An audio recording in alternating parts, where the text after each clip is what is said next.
ശബരിമല സ്വർണ്ണക്കൊള്ളയെ ചൊല്ലി വലിയ വാദപ്രതിവാദമാണ് ഇന്നും നിയമസഭയിലുണ്ടായത്. സ്വർണ്ണക്കൊള്ളക്കേസിൽ അന്വേഷണം എവിടെയും എത്തില്ലെന്ന ആരോപണം പ്രതിപക്ഷ നേതാവ് വി.ഡി. സതീശൻ ആവർത്തിച്ചു. ഇതിൽ നിന്ന് CPM-ന് രക്ഷപ്പെടാൻ പറ്റില്ല, പിണറായി ഭരണകൂടത്തിന് രക്ഷപ്പെടാൻ പറ്റില്ല. അയ്യപ്പന്റെ സ്വർണം കട്ടവരെ പ്രൊട്ടക്ട് ചെയ്യുന്നത് CPM-ആണ്, ഭരണകൂടമാണ്, പിണറായി ഭരണമാണ്, മുഖ്യമന്ത്രിയുടെ ഓഫീസാണ് ഇവരെ എല്ലാവരെയും രക്ഷപ്പെടുത്താൻ ശ്രമിക്കുന്നത്. അതുകൊണ്ട് ഈ സ്വർണ്ണ കവർച്ച അതിന്റെ യഥാർത്ഥ ആളുകൾ ഇനിയും ഇതിന്റെ പിന്നിൽ പ്രവർത്തിച്ച ആളുകളിൽ എത്താനുണ്ട്, ഉന്നതന്മാരിലേക്ക്. അത് എത്തുന്നതുവരെ, യഥാർത്ഥ പ്രതികൾ അഴിക്കകത്താകുന്നതുവരെ, തെളിവുകൾ ശേഖരിക്കുന്നതുവരെ അതിശക്തമായി UDF ഈ സമരവുമായി മുന്നോട്ട് പോകും.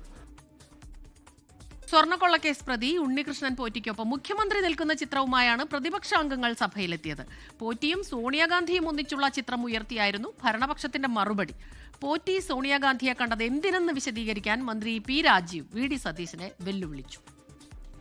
സ്വർണം കട്ടവൻ, കട്ട സ്വർണം വാങ്ങിയവൻ, അത് ഉരുക്കിയെടുത്തവൻ, അവര് എങ്ങനെ സോണിയാഗാന്ധിയുടെ അടുത്തേക്ക് എത്തിച്ചു എന്ന് അങ്ങ് പറഞ്ഞാൽ സോണിയാഗാന്ധിക്ക് 10 മാറ്റിന്റെ തടക്കം ഇപ്പോഴും പറയാം. ഇപ്പോൾ അദ്ദേഹം പറയാതിരിക്കുമ്പോ സോണിയാഗാന്ധി ഇരുട്ടിൽ നിർത്തുന്ന പ്രതിപക്ഷ നേതാവ് BJP-യുടെ നാവായി മാറിയിരിക്കുന്നു അറിയാൻ പറ്റും സാർ. ഞാൻ എന്നൊറ്റ വികാരത്തിനകത്ത് അടിപ്പെട്ട് കിടന്ന് നിലവെറ്റിയ അവസ്ഥയിലേക്ക് കേരളത്തിന്റെ പ്രതിപക്ഷ നേതാവ് മാറുമ്പോ എന്നുള്ളത് അങ്ങേയറ്റം ദുഃഖകരമാണ് എന്ന് മാത്രമേ എനിക്ക് സൂചിപ്പിക്കാനുള്ളൂ.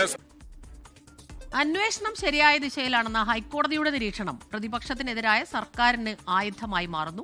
SIT-ക്കെതിരെ അടിസ്ഥാനരഹിതമായ ആരോപണം ഉയർത്തിയ പ്രതിപക്ഷം മാപ്പ് പറയണമെന്ന് മന്ത്രി P. രാജീവ് നിയമസഭയിൽ പറഞ്ഞു. അതേസമയം പ്രതികൾ ഓരോരുത്തരായി പുറത്തു വരുന്നതിലും തൊണ്ടി മുതൽ കണ്ടെത്താത്തതിലും മറുപടി എന്ത് എന്നാണ് കോൺഗ്രസ് നേതാവ് രമേശ് ചെന്നിത്തലയുടെ ചോദ്യം. ശബരിമല സ്വർണ്ണക്കടത്തുമായി ബന്ധപ്പെട്ട എല്ലാ അന്വേഷണങ്ങളും മരവിച്ചിരിക്കുകയാണ്. ഇപ്പോൾ പ്രതികൾ ഓരോരുത്തരായി പുറത്തു വന്നുകൊണ്ടിരിക്കുകയാണ്.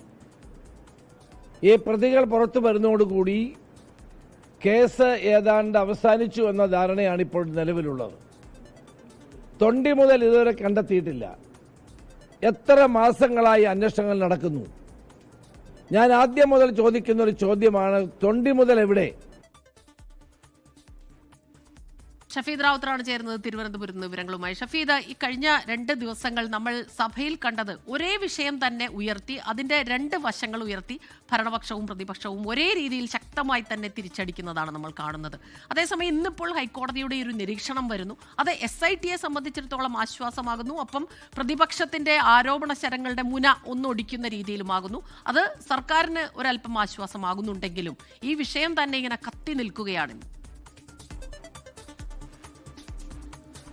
സ്മിത, കഴിഞ്ഞ 2 ദിവസമായി നിയമസഭയിൽ തുടർന്ന നാടകീയ സംഭവങ്ങൾ തന്നെയാണ് ഇന്നും സഭാതലം വേദിയായത്. മാത്രമല്ല കുറച്ചുകൂടി രൂക്ഷമായിട്ടുള്ള ആക്ഷേപങ്ങൾ, വിമർശനങ്ങളൊക്കെ സഭാതലത്തിൽ നമ്മൾ കാണുകയും ചെയ്തു. ചോദ്യോത്തരവേള തുടങ്ങിയപ്പോൾ തന്നെ പ്രതിപക്ഷ അംഗങ്ങൾ പ്ലക്കാർഡുകളും ബാനറുകളും ഉയർത്തിയിട്ടായിരുന്നു അവരുടെ പ്രതിഷേധം അറിയിച്ചത്. ശബരിമല സ്വർണ്ണക്കൊള്ളയുമായി ബന്ധപ്പെട്ട പ്രതിഷേധത്തിൽ നിന്ന് പിന്നോട്ടില്ല എന്നുള്ള നിലപാട് ആവർത്തിച്ചായിരുന്നു പ്രതിപക്ഷ നേതാവ് V.D. സതീശനും ആ സമയം കാര്യങ്ങൾ പ്രസംഗിച്ചത്. എന്നാൽ അതിനു പിന്നാലെയാണ് മന്ത്രി പട തന്നെ പ്രതിപക്ഷ നേതാവിനെ പ്രതിരോധിച്ചും പ്രതിപക്ഷത്തിന്റെ ആരോപണങ്ങൾക്കെതിരെ വലിയ വിമർശനം ഉന്നയിച്ചുമൊക്കെ രംഗത്തെത്തിയത്. കുറച്ചുകൂടി പ്രതിപക്ഷ നേതാവിനെ കടന്നാക്രമിച്ചായിരുന്നു ഇന്ന് മന്ത്രിപ്പടയുടെ വിമർശനം. 5 മന്ത്രിമാരാണ് ഇന്ന് നിയമസഭയിൽ പ്രതിപക്ഷ നേതാവിനെ വിമർശിച്ചതിൽ ആ വിമർശനം കുറച്ച് കടന്നുപോയ സാഹചര്യങ്ങളൊക്കെ ഉണ്ട്. P. Rajeev, M. P. Rajesh ഉൾപ്പെടെയുള്ള ആളുകൾ വിമർശനമാണ് കുറച്ച് കടുത്ത ഭാഷയിലായത്. പ്രതിപക്ഷ നേതാവിന് സമനില തെറ്റിയെന്നും വകുപ്പ് പോലും പ്രതിപക്ഷ നേതാവ് മാറ്റിപ്പറയുന്നുവെന്നും ജനാധിപത്യപരമല്ല പ്രതിപക്ഷ നേതാവിന് ഞാൻ എന്ന വികാരത്തിന് അടിപ്പെട്ട് നിലതെറ്റിയ അവസ്ഥയിലാണ് കേരളത്തിന്റെ പ്രതിപക്ഷ നേതാവെന്നും മന്ത്രി P. രാജീവ് കുറ്റപ്പെടുത്തിയപ്പോൾ രാഷ്ട്രീയ പാപ്പരത്വം കൊണ്ട് പ്രതിപക്ഷ നേതാവ് അധിക്ഷേപകരമായ പരാമർശം നടത്തുന്നുവെന്നും അങ്ങനെയുള്ള സമീപനം പ്രതിപക്ഷ നേതാവ് തുടർച്ചയായി സ്വീകരിക്കുന്നു എന്നുള്ള കുറ്റപ്പെടുത്തൽ അത് മന്ത്രി M. P. രാജേഷിന്റെ ഭാഗത്തു നിന്നുണ്ടായി. പിന്നാലെ വന്ന മന്ത്രി V. ശിവൻകുട്ടി അടക്കം കനകോലു സിദ്ധാന്തത്തിന്റെ പേരിൽ BJP എന്നടക്കമുള്ള കാര്യങ്ങളുമായി കോൺഗ്രസ് ഐക്യപ്പെടുന്നു എന്നുള്ള കുറ്റപ്പെടുത്തൽ നടത്തി. തുടർന്ന് KN ബാലഗോപാലും കെ രാജനും അടക്കം പ്രതിപക്ഷ നേതാവിനെ കുറ്റം പറയുന്ന സാഹചര്യം ഇന്ന് നിയമസഭയിൽ ഉണ്ടാവുകയും ചെയ്തു. എന്നാൽ അതിനുശേഷം സഭ വിട്ടിറങ്ങി ബഹിഷ്കരിച്ചതിന് ശേഷമാണ് പ്രതിപക്ഷ നേതാവ് പുറത്തു വന്ന ഇക്കാര്യങ്ങൾക്കൊക്കെ മറുപടി പറഞ്ഞത്. അതും വ്യക്തിപരമായിട്ടുള്ള കാര്യങ്ങൾ പറയുന്നുവെന്നും തന്നെ ശത്രുസ്ഥാനത്ത് നിർത്തുന്നുവെന്നൊക്കെയുള്ളതുമായിരുന്നു പ്രതിപക്ഷ നേതാവിന്റെ ഇക്കാര്യത്തിലെ തിരിച്ചുള്ള മറുപടി എന്ന് പറയുന്നത്. എന്നാൽ നിയമസഭയിൽ അത്തരം കാര്യങ്ങൾ നടക്കുമ്പോൾ വളരെ പ്രധാനപ്പെട്ട ഒരു ബജറ്റ് സെഷൻ, അതിനൊക്കെ അപ്പുറത്തേക്ക് കേന്ദ്രത്തിനെതിരെയുള്ള കേരളത്തിന്റെ പ്രമേയമടക്കമുള്ള കാര്യങ്ങളിൽ പ്രതിപക്ഷം സഹകരിക്കാത്തത് BJP-യുമായി ഐക്യപ്പെടുന്നത് കൊണ്ടാണെന്നുള്ള കുറ്റപ്പെടുത്തൽ ആവർത്തിച്ചിരുന്ന സഭാതലത്തിൽ ഭരണപക്ഷാംഗങ്ങൾ ഉയർത്തുന്ന കാഴ്ചയും നമ്മൾ കണ്ടു. അതിനുശേഷമാണ് ശബരിമല സ്വർണ്ണക്കൊള്ളയുമായി ബന്ധപ്പെട്ട ബന്ധപ്പെട്ട ഹൈക്കോടതിയുടെ പരാമർശം അതുണ്ടാകുന്നത്. അക്കാര്യത്തിലും ബജറ്റിന് ധനമന്ത്രി KN ബാലഗോപാൽ മറുപടി പ്രസംഗം നടത്തുന്നതിനിടെ നിയമമന്ത്രി ഇടപെട്ട ആ വിഷയത്തിലും പ്രതിപക്ഷത്തെ കുറ്റപ്പെടുത്തി. ശബരിമല സ്വർണ്ണക്കൊള്ള കേസിൽ ഹൈക്കോടതി തന്നെ അന്വേഷണത്തിൽ തൃപ്തി രേഖപ്പെടുത്തിയിട്ടും ഒരടിസ്ഥാനവുമില്ലാത്ത കാര്യങ്ങൾ സഭാതലത്തിൽ കൊണ്ടുവന്ന പ്രധാനപ്പെട്ട സെഷനുകൾ അത് തടസ്സപ്പെടുത്തുന്നത് പ്രതിപക്ഷത്തിന്റെ പതിവ് രീതിയാണെന്നും പ്രതിപക്ഷം മാപ്പ് പറയണമെന്നും നിയമമന്ത്രി ഏതായാലും സഭയിൽ ഉന്നയിക്കുന്ന സാഹചര്യം ഉണ്ടായി. ഏതായാലും ശബരിമല സ്വർണ്ണക്കൊള്ള തന്നെയാണ് ആകാംക്ഷ. നാളെ പ്രതിപക്ഷം സഭയിലേക്ക് എത്തുമ്പോൾ എന്ത് തരം ആയുധം സഭയിൽ എടുക്കുമെന്നുള്ളതും ഏറ്റവും ശ്രദ്ധേയമായിട്ടുള്ള കാര്യം. സ്മിത. യെസ്, ഷഫീദ് റാവുത്തറാണ് തിരുവനന്തപുരത്ത് നിന്ന് വിവരങ്ങളുമായി നമുക്കൊപ്പം ചേർന്നത്.